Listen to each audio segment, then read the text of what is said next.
தமிழ் புத்தாண்டை ஒட்டி தினத்தந்தி மற்றும் வசந்தன் கோ இணைந்து நடத்தும் வீட்டு உபயோகப் பொருட்கள் கண்காட்சி மற்றும் விற்பனை சென்னையில் இன்று தொடங்கியது. சென்னை எழும்பூரில் உள்ள ராணி மியம்மை ஹாலில் வீட்டு உபயோகப் பொருட்கள் கண்காட்சி மற்றும் விற்பனை இன்று தொடங்கி 4 நாட்கள் நடக்கிறது. கண்காட்சியை வசந்தன் கோ உரிமையாளர் வசந்தகுமார் குத்துவிளக்கேற்றி துவக்கி வைத்தார். டிவி, பிரிட்ஜ், வாஷிங் மெஷின் உள்ளிட்ட வீட்டு உபயோகப் பொருட்கள் குறைந்த விலையில் விற்பனை செய்யப்படுகிறது.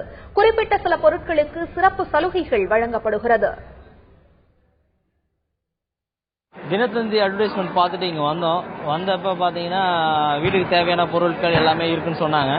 வந்து பார்க்கும்போது நாங்கள் எதிர்பார்த்ததை விட நிறைய பொருட்களே இருக்குது. எங்களுக்கு ஒரே இடத்துல எல்லா கம்பெனியும் எல்லா ஐட்டமும் கிடைக்கிறதுனால எங்களுக்கு ஈஸியாக பர்ச்சேஸ் பண்ணுறதுக்கு ரொம்ப யூஸ்ஃபுல்லாக இருக்குது.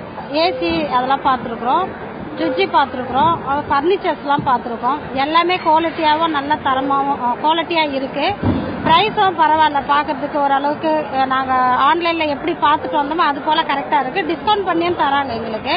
அதனால் வெயிட் பண்ணி எந்தெந்த பொருள் தேவையோ அந்தந்த பொருளை பர்ச்சேஸ் பண்ணலான்னு வந்திருக்கோம்.